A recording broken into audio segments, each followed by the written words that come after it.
As we come near the end, and I said this 2 weeks ago, Jacob has been on stage a long time in this book. He appears in chapter 25. He'll be mentioned in chapter 50.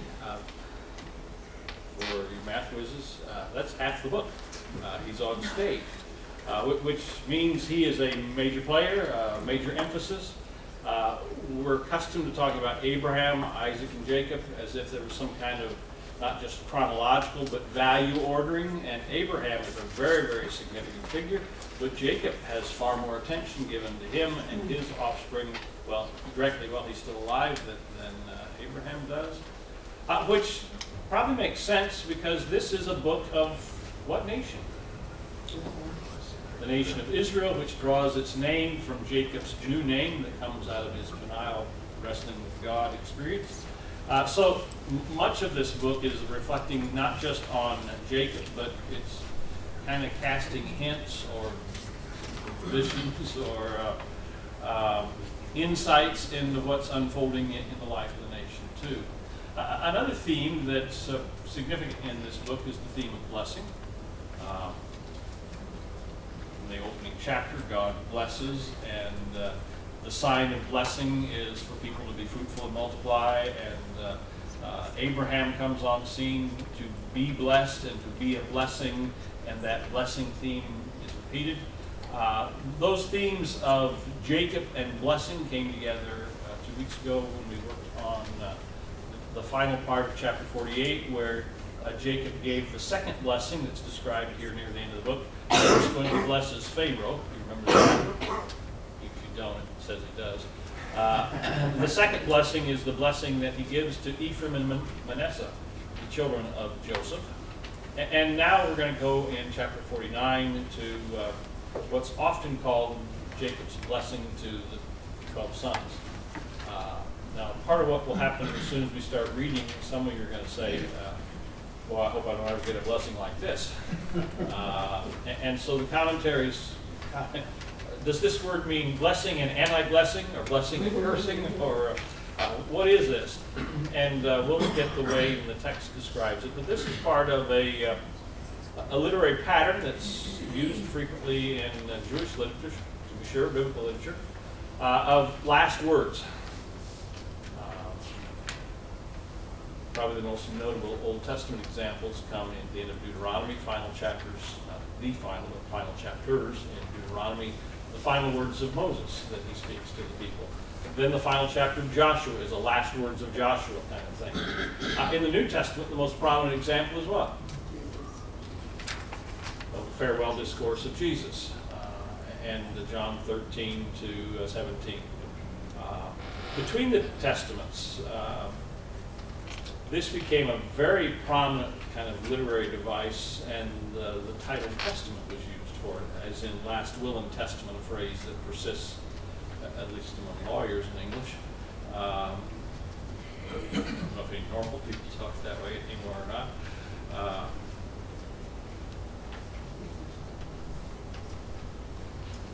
I spoke at the Community Connection yesterday for the incoming class at seminary, made some reference that it's a King James kind of expression, and it met with totally blank responses on the faces of students, like nothing clicked. And fortunately, I was so brain dead I couldn't explain it, and was able to just kind of ignore it and go on. Some of these phrases that seem so common to me, last will and testament, not everybody makes use of, but last will and testament kind of things were common between the testaments. There are close to 20 testament of various famous folks, all out of the Old Testament, in a collection often called the Old Testament Pseudepigrapha. So we're going to look at that now. And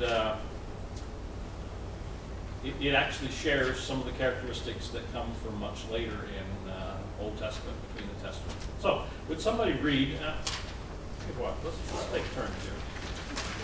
I need somebody to read verses 1 to 17. 1 to 18. Give you that delightful verse. Abe will read 1 to 18, and then Jenny, if you would pick up at 19 and read through 28. Okay. Then Jacob called his sons and said, "Gather around, that I may tell you what will happen to you in days to come. Assemble and hear, O sons of Jacob. Listen to Israel your father. Reuben, you are my firstborn, my might, and the first fruits of my vigor, excelling in rank and excelling in power. Unstable as water you shall no longer excel, because you went up unto your father's bed. Then you defiled it, you went up onto my child. Simeon and Levi are brothers, weapons of violence are their swords. May I never come into their counsel, may I not be joined to their company. For in anger they killed men, and at their whim they hamstrung oxen. Cursed be their anger, for it is fierce, and their wrath, for it is cruel. I will divide them in Jacob, and scatter them in Israel.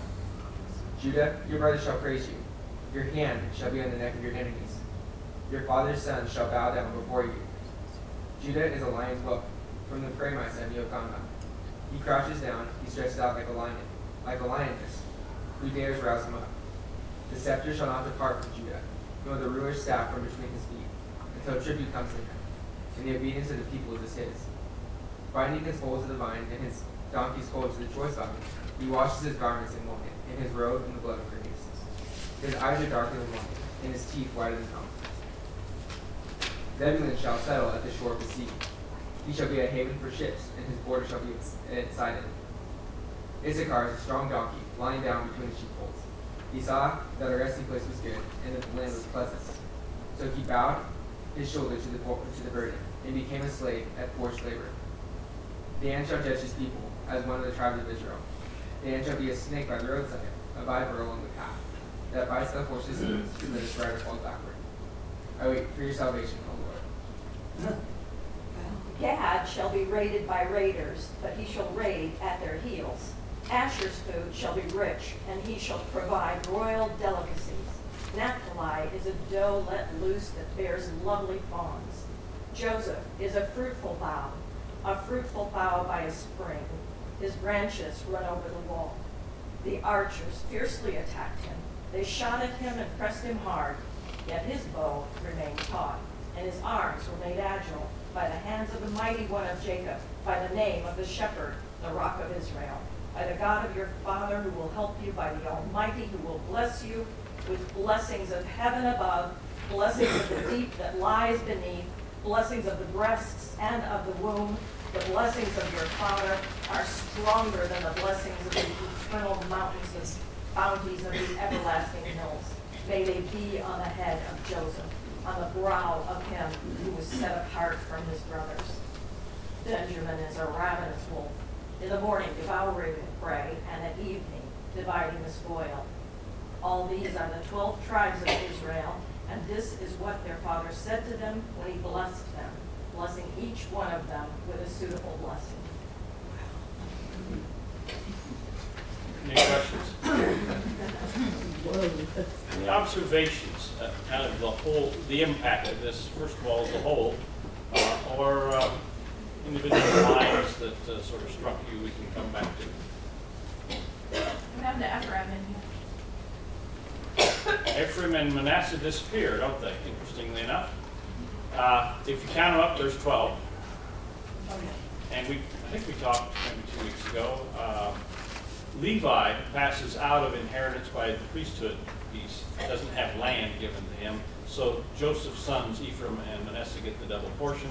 But this is described in terms of 12 sons. Yeah. Carol. I was really struck with going back to Judah's dream, about his brothers bowing down. Joseph's The brothers bowing down to him in the beginning. Okay. It's like it came full circle for me. That now he's blessing. I don't know. I'm sick of those. Okay. David? I had the same thought, but I was looking at verse 8, and it struck me that it says, your father's son shall bow down to you. And he's talking to Judah, and that was the dream of Joseph. So obviously something's changed here. Yes? More is added on. Okay. Okay. Yes? It seems to me that the predominant voice is spoken to Judah and Joseph, as opposed to all the other brothers. Judah seems to be the one, the Lion of the tribe of Judah, the reference made in the Testament to Messiah. That somehow we see a shifting now that is utterly, totally contrary to the cultural norm, the older received by our primacy. So you have one of the youngest in Joseph and a middle son in Judah. God working through his own plans as opposed to the cultural norms. Okay, just data that may or may not interest you. 5 verses are devoted to Judah. 5 verses are devoted to Joseph. A few extra words to Joseph compared to Judah, but very prominent, the Judah and the Joseph segments here compared to all the others. John?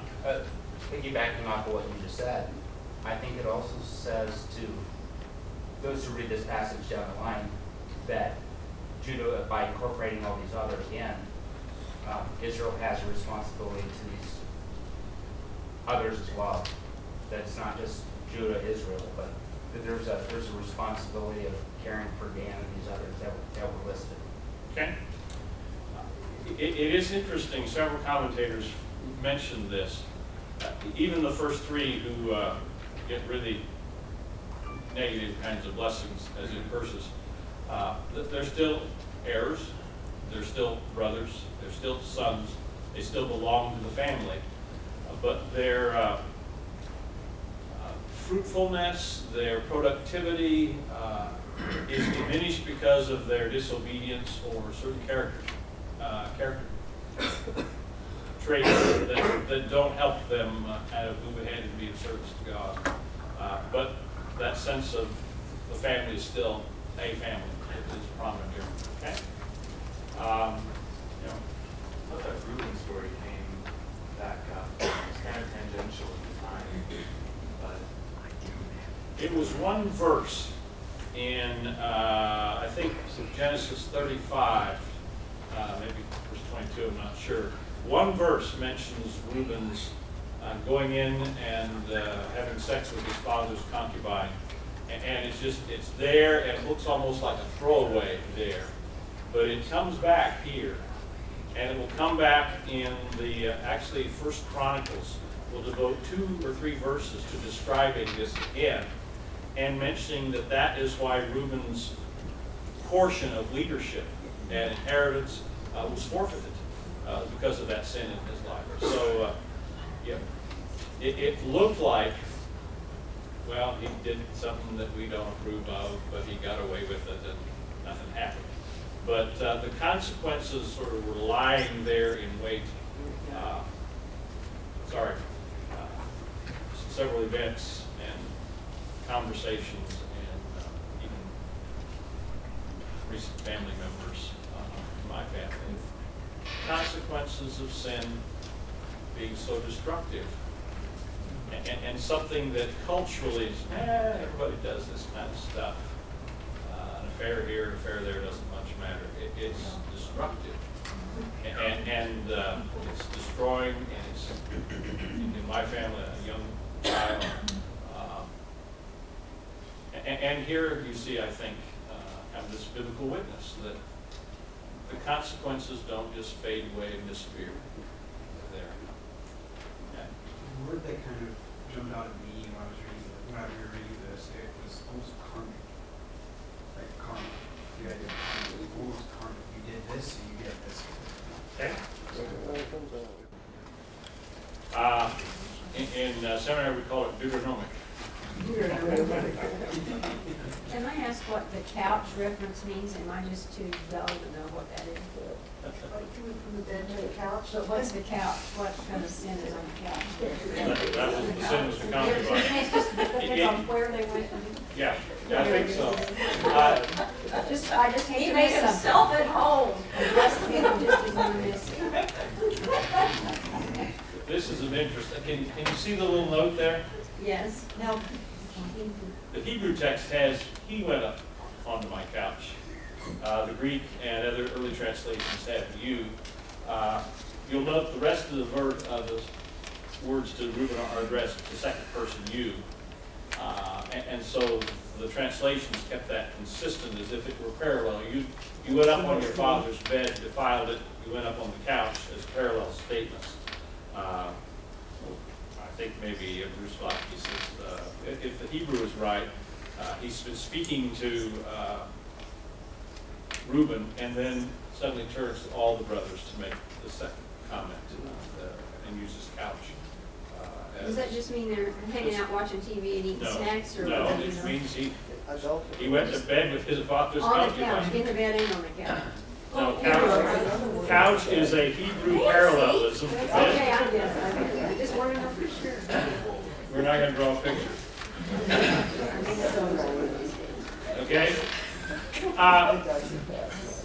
Something I puzzled about and finally found told me the answer rather than trying to research it and figure it out. The order of these is fascinating. The first 6 are children of Leah. They're not in birth, well, they're relatively in birth order by their mothers. One switch between, I think, Zebulun and Issachar, 5 and 6 are in the reverse order. But the first 6 are the sons of Leah, the last 2 are the sons of Rachel, and then in between are the sons of the maidens, Bilhah and who the other one was, Zilpah and Bilhah. And so you have a Bilhah and a Zilpah son, and a Zilpah son and a Bilhah son. So it's put in a somewhat unusual order, I think. Well, it's structured in a pretty structured sort of way, probably to help the memory of this.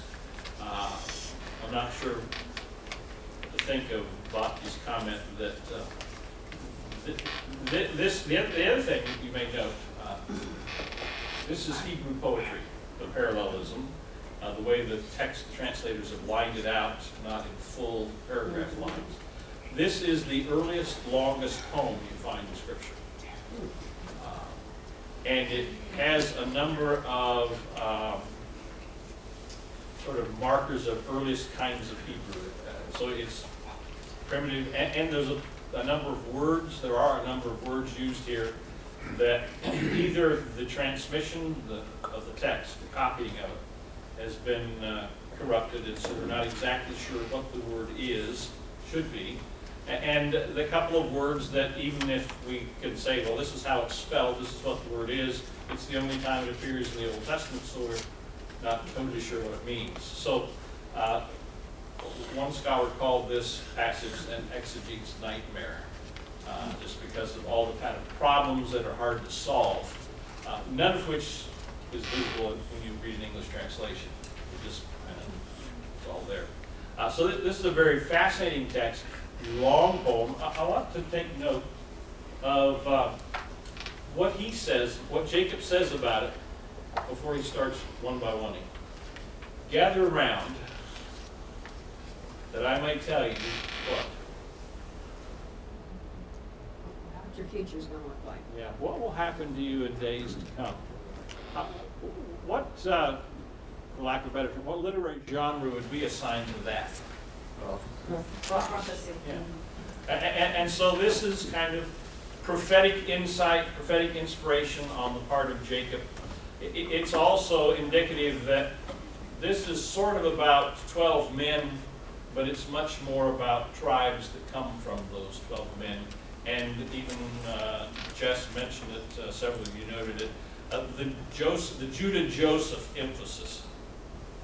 Well, from the time of Rehoboam on, well, 200 years anyway, there are 2 kingdoms. And the southern kingdom is the kingdom of who? Judah, and the northern kingdom is Ephraim. Ephraim, Manasseh, the sons of Joseph. And so the Joseph-Judah thing, it is not just blessings on 2 men in offspring of Jacob, but they're also descriptors of roles that these 2 tribes will play deep into the history of the nation. And part of the question of how deep is particularly interesting to us in the Judah one, that seems to have, or has been traditionally assigned to have messianic kinds of insights in it too. Okay? So I wanted you to recognize that. And verse 1 is kind of a narrative introduction. Then you've got the poem. And then verse 28 is a narrative conclusion. And it's interesting, the idea that this is a blessing comes from verse 28, not from verse 1. The prophetic character is outlined in verse 1, the blessing character. And I was struck, he blessed each one of them with a suitable blessing.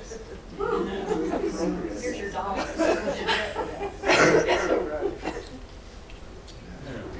Well, we saw it in Reuben, didn't we, all along the way, that he was in a state of decline from firstborn dumb. Now, suitable, I think, is a reflection on the righteousness of God. Suitable to who? I'm sure this wasn't suitable to Reuben or to Simeon. Some of the others who don't get much press and they don't get much blessing, they get more cursing. They might not think of it as suitable. Appropriate is Appropriate. in ASB. So that sense of it fits according to God's Deuteronomic standard anyway, that obedience leads to blessing, disobedience leads to difficulties, to punishments, to curses. Okay?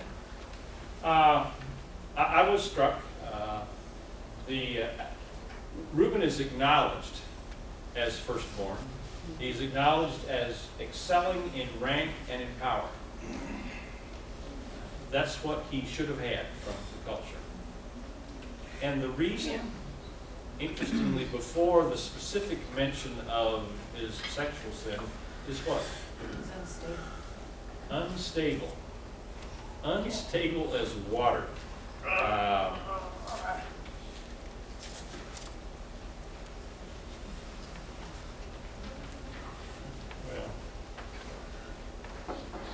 So he should have froze?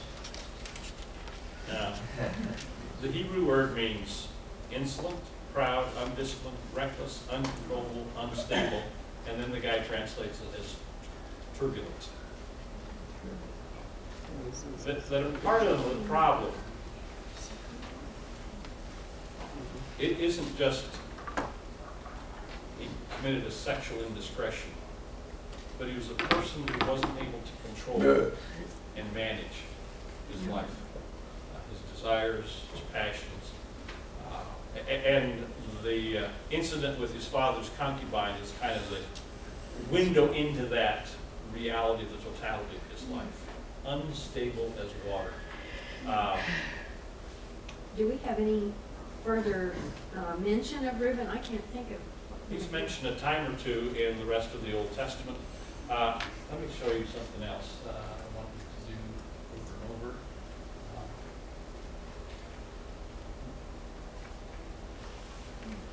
See where Reuben's territory is on the east side of the Dead Sea, which it wasn't a very good piece of land that he got.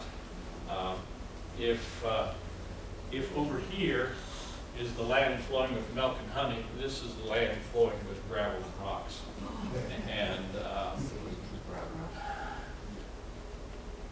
And he just seems to fade out of the story of the Old Testament, that he never quite accomplishes anything.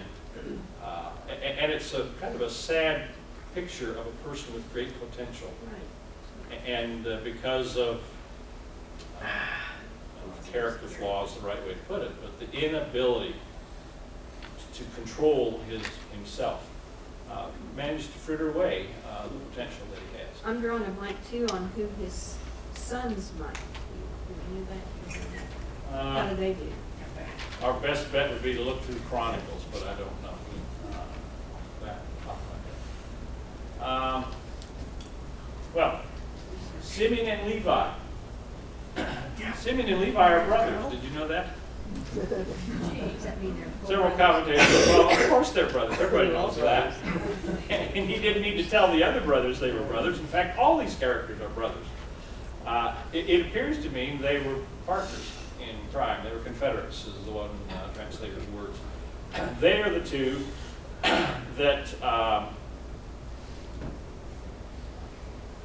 break the covenant that had been made over their sister Dinah marrying the Shechemite, and told them they would have to be circumcised, and then the day after, or 2 days after their surgery, went in and they were still in bad shape and killed them all. And Jacob didn't appear real happy at the time in the text. I can't remember if it's chapter 34 or 36, somewhere in there. But 34. He doesn't give a near as stinging of denunciation there as he does here. Weapons of violence are there, and swords is a guess. It's one of those words that doesn't appear anywhere else. In their anger, they killed men. At their whim, they hamstrung oxen, which means, and that the oxen piece is not narrated in the scripture, but somewhere apparently, just kind of on the spur of the moment, they went to somebody's cattle and just cut their hamstrings, which, as you know, you have to kill them. Yeah, it's senseless waste. It's the kind of thing that people in war that are trying to devastate the ability of the other nation will do to totally hamstring or to incapacitate their ability to function. And this is a terrible waste of life and of property and things of that nature. Cursed be their anger. Now, fascinating, we've got the 3 oldest sons now.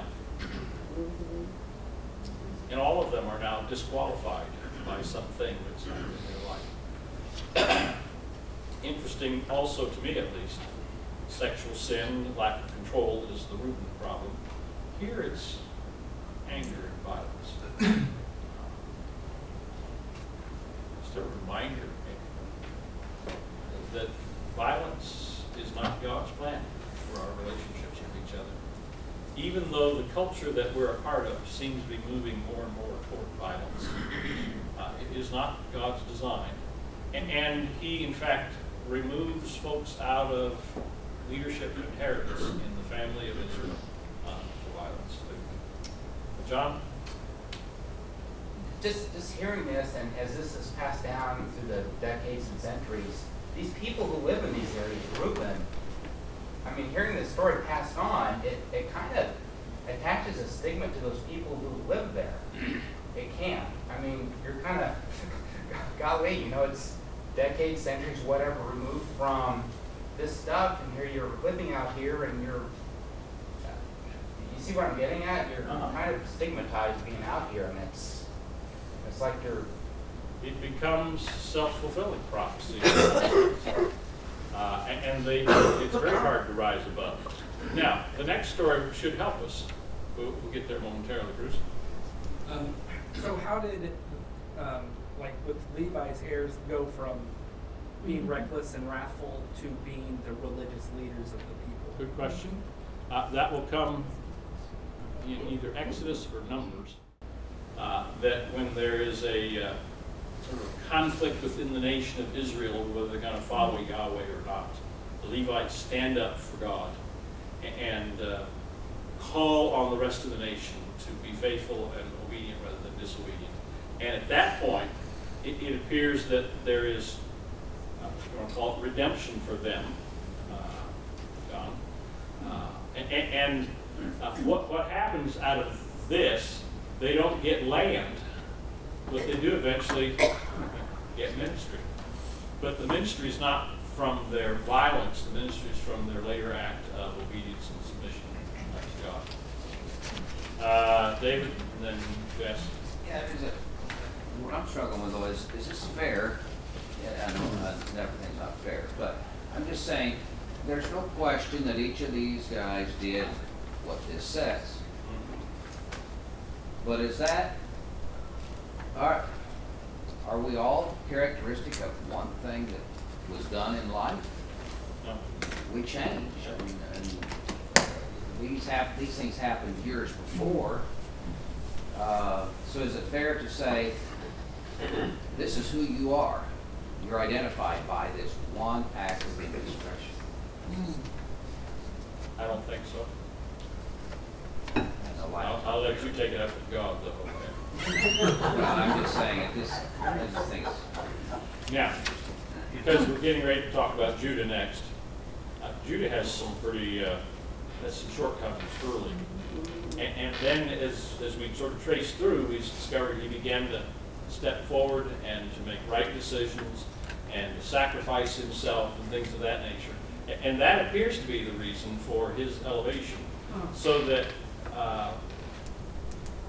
I can't prove this, but my hunch is that had there been commensurate kinds of stepping forward on the part of Reuben and Simeon, that there would have been a different story here told about them. And so the fact that the stories that we know of the father's concubine with Reuben and the killing all the Shechemites by Simeon and Levi, that's the story that abides, means that there apparently was no counter story of growth and change in their lives. That's assumption on the nature of the way I think God works based on the larger pattern of Scripture. Jess and Sam. I'm fascinated by just trying to imagine in my own mind the compilation of all this, which was probably during the exile.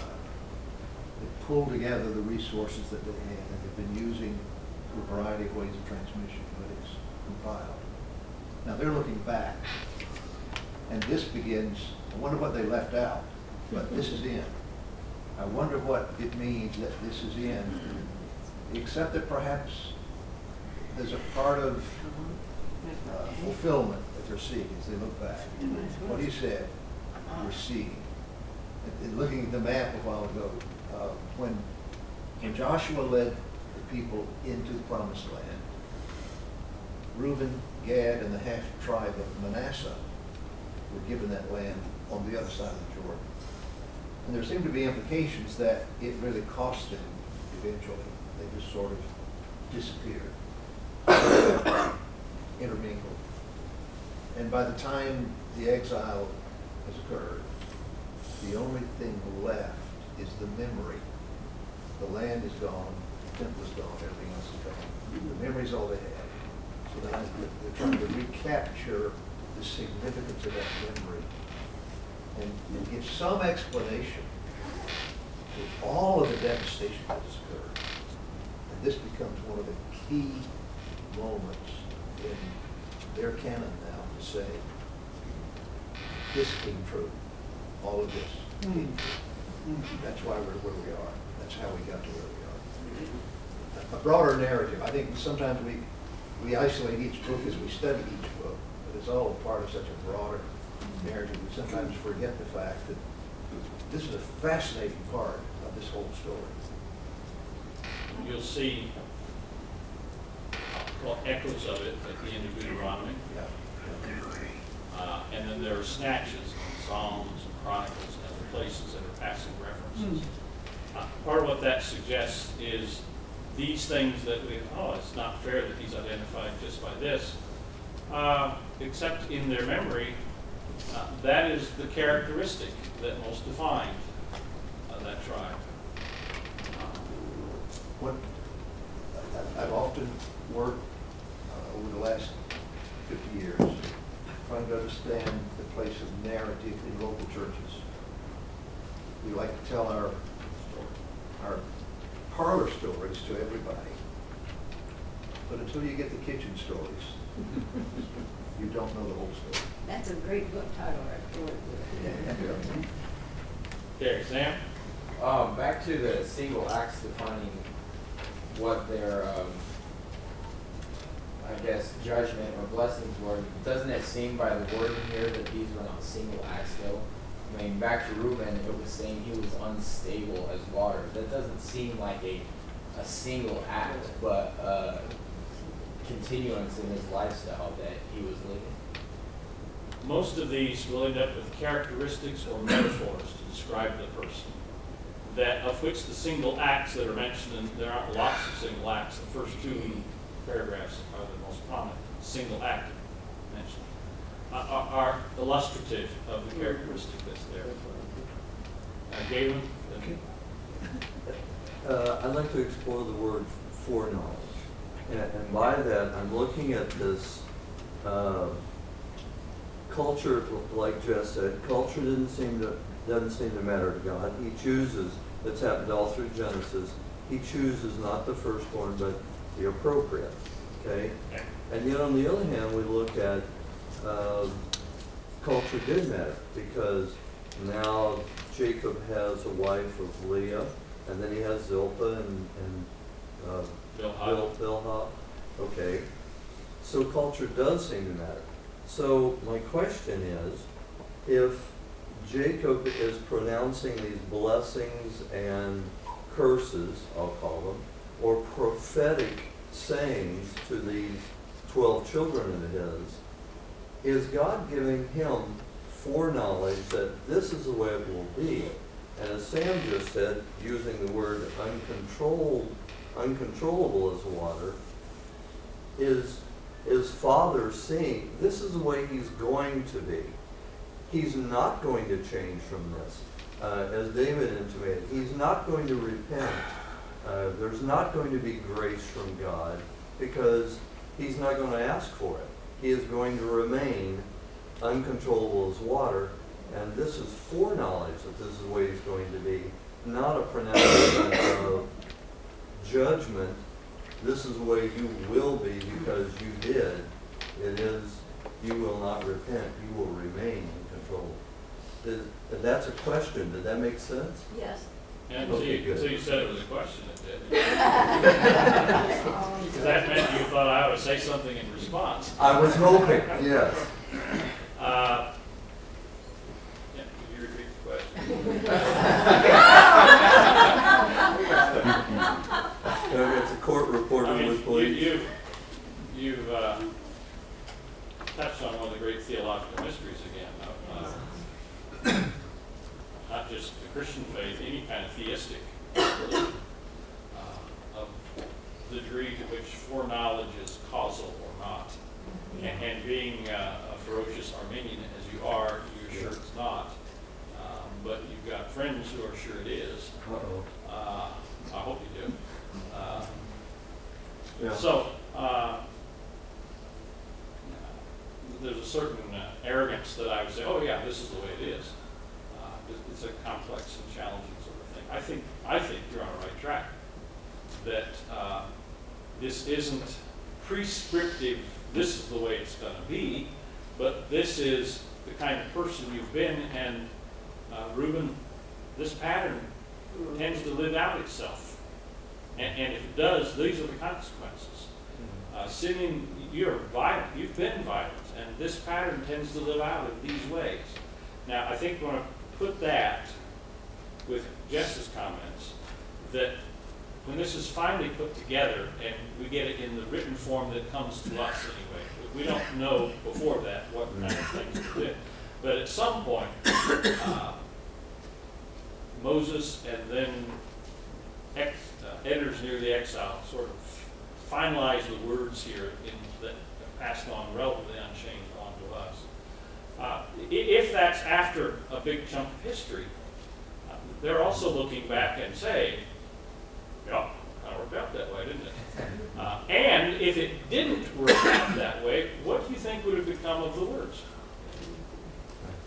Well, we wouldn't be seeing them, I don't think. So it's a kind of a confirmation from both ends of history. Yes, foreknowledge, and yes, hindsight. That these peoples, individuals to start with, tribes eventually, nations almost eventually, came to take on certain kinds of characteristics that pertain to their ancestors. And that became determinative, in a sense, not to use a nice, strong Calvinist word, became highly predictive of the kind of life and history they would have. And the hindsight says, yeah, that's the way it was. Okay?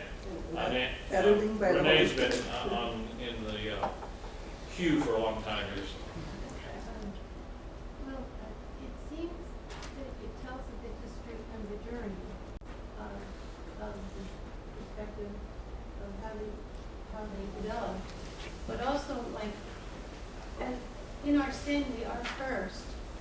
but as he mentioned, David said about we do change. Well, Jesus comes on the scene, and he's Galilee, Bethlehem, he's born, the lineage, and then he travels, and he's a Nazarene. So, does anything good comes out of Nazareth? You know, and he purposely there, for that change, he goes to the ones of the lowest of the low and needs to bring them out of cursing. So it is an enormous map of history picture. And the trail of the journey is onward. And it's full of grace. Yes. And not everyone gets to participate because of their choices, whatever. But where there are people who respond to God, the Judas and the Josephs, marvelous things happen. And there are individual stories along the way. Benjamin gets really, he's ravenous as a wolf, what's that tell us? But he produces the first king. There are moments of grace throughout this story. And I think another point that you made there, that's something you said is important. It's never just all good or bad, as David says, but God is at work in it. Almost as if God were a magnet trying to draw the best out of each person, each tribe. And some folks respond to that pull and some folks don't. But you can see it at work there. Okay? Also, Joseph, you said about him that his brother was a ravenous wolf, because Joseph gave him so much more food than all the rest, and so he kind of spoiled him, and he became a glutton. And so that Joseph saw that as his sin of how he drew his own brother away from God. Okay. Carol, we got to shut it off here, okay? I've kind of three questions. Number one, am I remembering right that Judah was one of the ringleaders, if you would, in sending Joseph away, or putting him in the well, and then eventually sending him off? He's the one who changed it from less killing to less selling. Yeah, okay. So in that sense. And either way, he was involved in getting rid of Joseph. Right. How would Jacob then, sometime later, not become aware of this story, or did he not ever become aware of the story? I don't know. Well, then that would take care of the third question, because I was wondering how Jacob would have reconciled that fact and made given Judah the blessing. I don't know, assuming he did find out, then he also would have found out that when they were down before Pharaoh, and he's going to keep them all, that Judah says, keep me, Okay. I'll be the surety. My life would be forfeit if you can let them go, let Benjamin go. Okay. And so he saw the transformation, the change, which I think is an important part of what we were designed to see also, and why Judah is a prime example of a person who's kind of first on the scene in pretty negative ways. In fact, there's a chapter where he sort of withdraws from the people for a while. There's that chapter 36 where he goes off and does his own thing, gets into a fair amount of trouble with his daughter-in-law. But he finally makes some good choices there in Egypt that seem to be the turning point. Well, one more question to you. You want to move on to chapter 50 next Sunday, or you want to spend work on some of the other individual things? Stay with Judah and Joseph and work through that. You gotta eat everything that's on your plate. Let's pray. Father, we are grateful for your word. It stimulates us. It puzzles us. It calls us to obedience and duty. Grant that we hear that call and respond in faithful obedience through Christ our Lord.